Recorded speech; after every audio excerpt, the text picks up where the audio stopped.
So y'all, it's your boy eBay Fight Predictions in the building with the Beanie Club in the building. You already know. If you know, you know. It is what it is. I will be breaking down Ryan Bader versus Corey Anderson on the Bellator 268 card. The only card that's worth talking about. The only fights that are worth talking about besides Andre Arlovski versus Carlos Felipe. I respect them, but besides those fucking idiots that decided to have Aspen Ladd and Norman Dumont main a fucking vent, I will continue to bring that up and trash them for that. Dana, you will bum.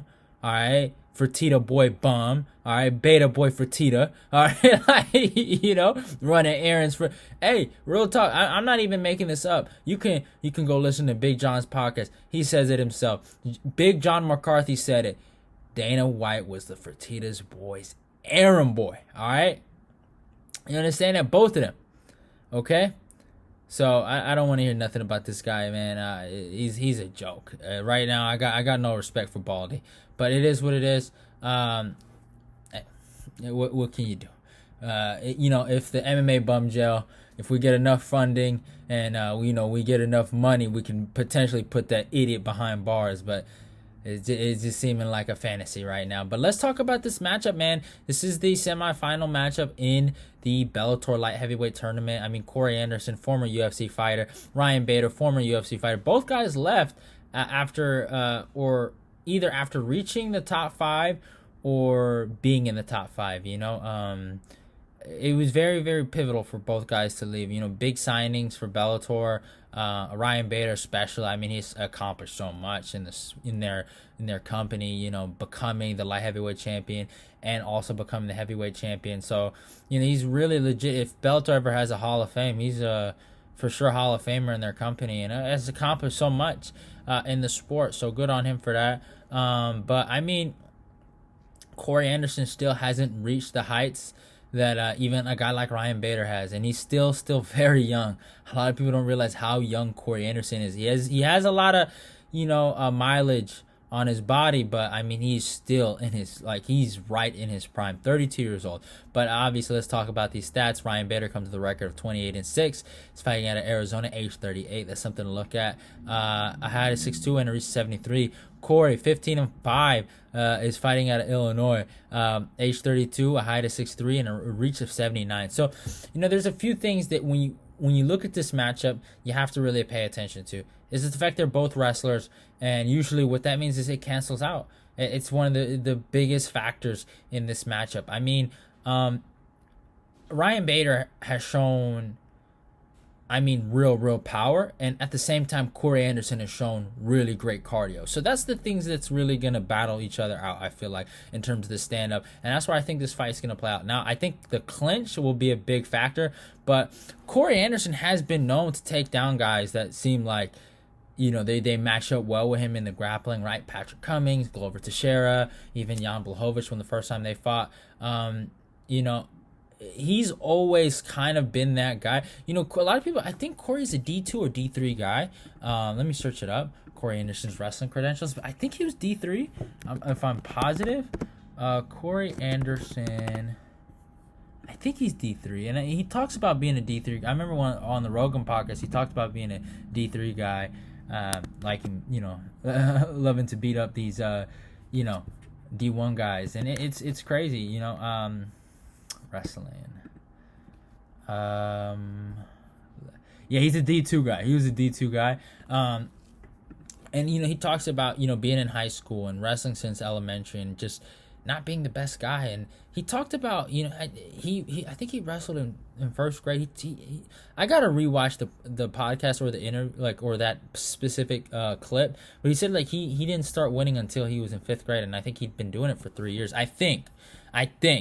I'm not positive, but that's the phrasing he used when he was talking to Rogan, and that's just insane. Like the mental, fortitude that has to take to lose every fucking match. And most of the time, a wrestling season, you have 25 or 20 matches per season. So if you make it to state, it depends on how many tournaments you go to. Really, that's what it really depends on. But most of the time, it's like 20 in that kind of first school year, because like a wrestling season is not that long. But I mean, Corey, and a lot of people ask me, why do you like Corey Anderson so much? This and that. Because first of all, I've always been a big fan of him, but I became such a big fan of him after that Rogan podcast and just listening to, he's just a normal dude living his life. Fucking, he loves his his archery and the bow and arrows, and he loves taking care of his family. And I related so much with his wrestling story and him being a wrestler and stuff like that, and just the hardships of that, and obviously transitioning to MMA. I was rooting for this guy, man. Obviously I've always known he was good, but I was like, I don't know about him, but just hearing his story and hearing just the way he talked, because I felt like he never really showed any personality when he was in the UFC, and through that Rogan podcast to the Walker fight, I felt like that was really the first time he showed any real personality. But if we look at Corey Anderson and his notable wins, I mean, he's beaten a who's. And I think he doesn't get enough respect for it. But in the UFC, man, yeah, he's had some losses that, you're like, how did you do that? But, I mean, it is what it is at the end of the day. Obviously he has that loss to Gian Vellante. Gian Vellante packs a fucking punch. He beat Jan Blachowicz. I think that says it all. He has a win over Tom Lawler, if anyone cares. He does have a split decision loss to Shogun, but it was close as fuck. It was razor close.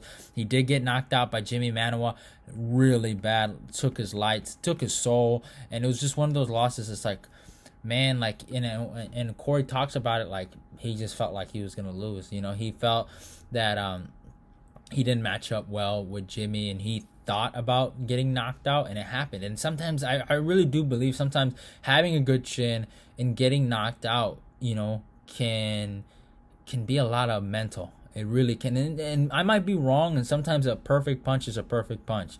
But so I do agree. I really do believe if you go in there thinking you're going to lose, you're probably going to lose, And if you go in there thinking you're going to win, you have a really good chance of winning. So, I believe that, but I don't know why my little sticker. Oh, this is my little work sticker, by the way. If you notice it, I don't know why. I'll take it off. I'll put it on my little, my wall.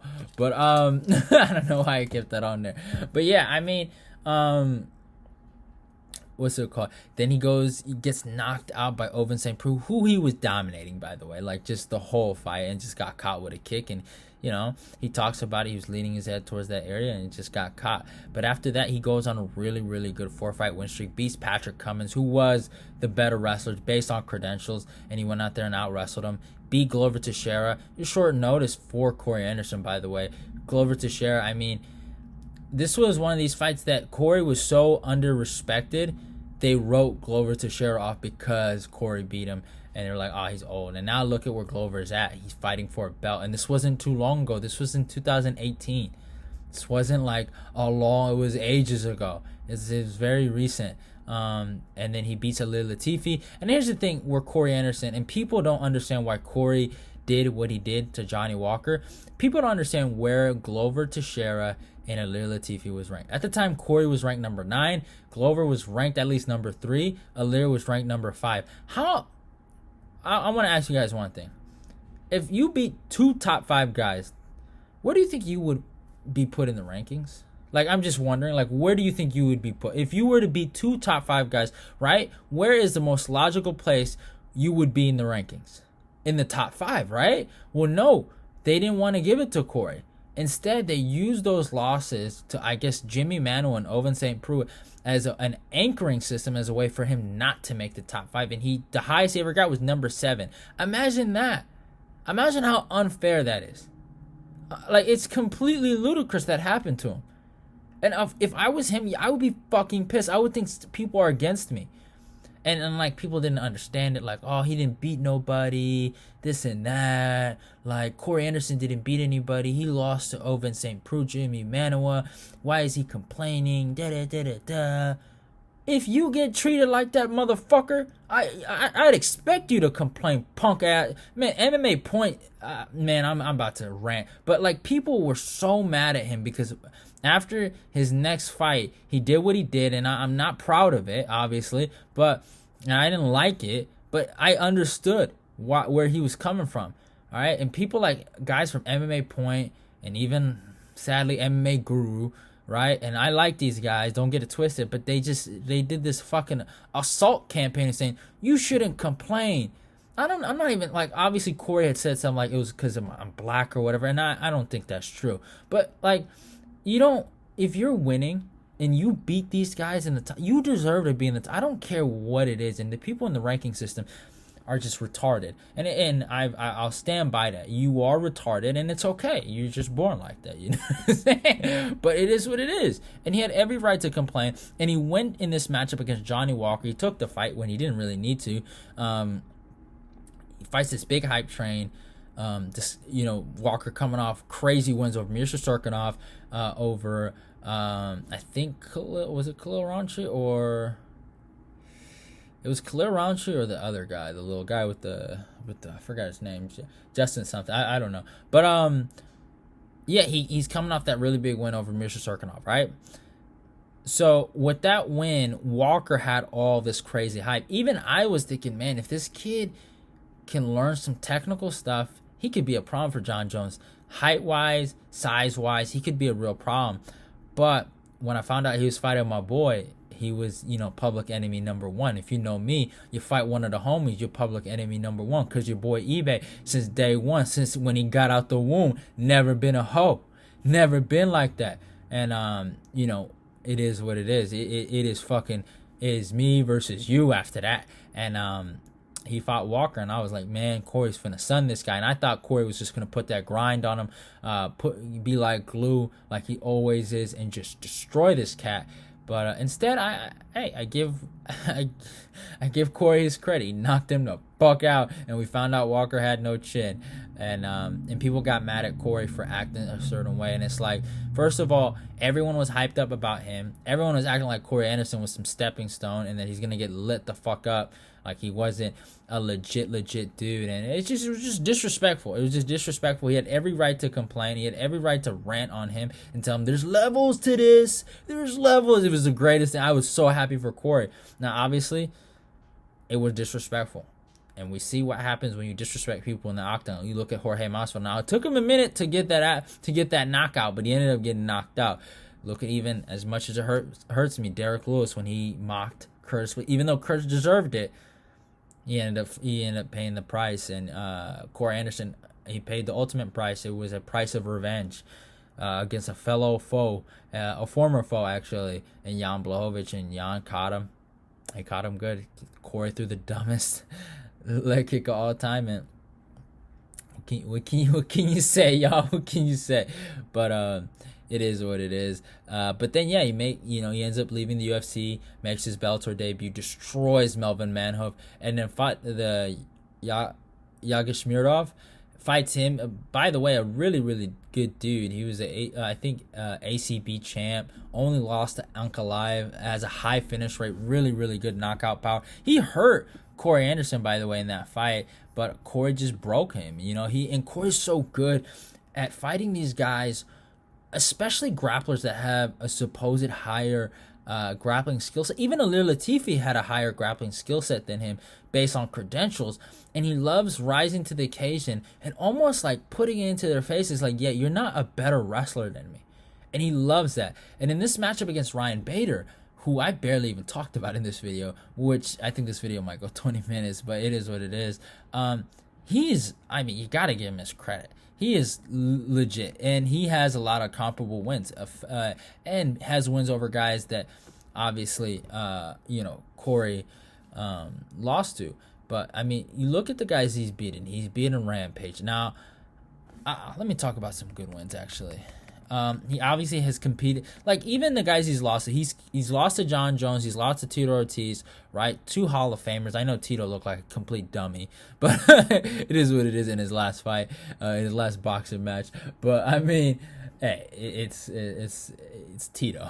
But he has a win over Rampage. He did get knocked out by Lyoto Machida, right?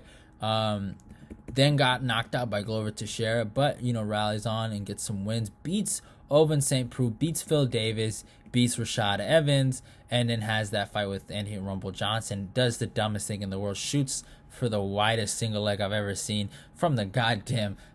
It wasn't even in the octagon. He did it all the way from the south of Florida and was shooting for that goddamn takedown. It was crazy. Then knocks out Ilir Latifi, who was a fellow opponent. and also beat Ovin St. Preux, a guy that Corey lost to. And then he had, oh my bad, he has that fight with Phil Davis, ends up beating Phil Davis via split decision in New York. Craziness. And the fact he was able to do that, it just was wild. Then has that fight with Mo Law. I mean King Mo. My bad, Muhammad Law. But yeah, knocks him the fuck out. It was bad. I felt so bad for King Mo. Beats Matt Mitrione, destroys Fedor. Has that weird thing with Czech Congo, but he got taught a valuable lesson. And Fedor's fucking disciple destroyed him, Vadim Nemkov, and yeah, and is coming off a victory over Lyoto Machida in a rematch, and he got that one back. Now, Ryan Bader, he's legit. He's the current heavyweight champion. But here's the thing about me. I think Ryan Bader, at the age that he is at 38, is just a better heavyweight than he is a light heavyweight. I think it's just sometimes certain weight classes, it's age. And at heavyweight, you can be at this age of 38, and obviously at light heavyweight you can do it too, but to a certain degree. I know Jan is doing it, but and I know Glover and Jan are kind of proving me wrong, but it just seems like Bader is better off fighting heavyweights because he's a lot faster than him, and he's super strong. I don't feel like him cutting all that weight to cut him back down to 205 is gonna do him any favors, first of all, and it's just.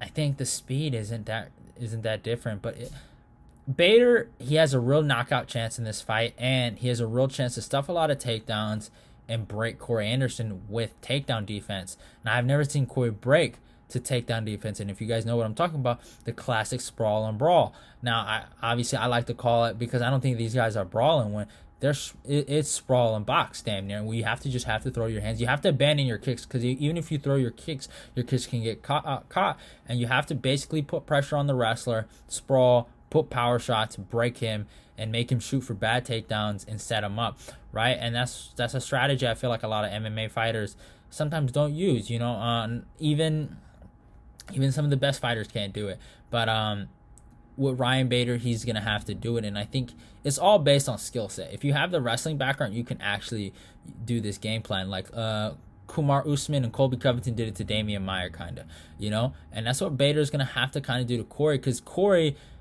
is the more active wrestler, I shouldn't say the more active wrestler. He's the more, he likes to wrestle more. I'll say it like that. And Bader, he kind of likes to strike, and that's the thing. And that's what Bader is going to have to do. And he's going to have to rely on his power. And Corey is, as much as I like Corey, he's somewhat chinny. So Bader's going to have to try to find that chin. But for Corey, I feel like Corey, a way I can see him winning, just don't set up your takedowns properly. He has a crazy reach advantage over Ryan Bader. And I think he might have the better boxing. Corey has very, very underrated boxing when he throws straight shots. I don't like it when Corey, it took him a while to figure out his boxing, by the way. Like, I'm sorry, Corey, but it's going to take you a long time to figure out your Muay Thai or kickboxing. And one of the number one things you don't really want to do is you don't want to throw naked leg kicks. And that completely got exposed when he fought Jan Blachowicz. And Jan just threw a perfect, almost like counter right hook or overhand, just caught him on the chin. So that's one thing I don't want Corey doing. I want him throwing straight shots. I want him to use his jab and use his head movement, slip his head out of the center line, pivot, change those angles, do what he does well, and then set up those takedowns properly, and don't force it.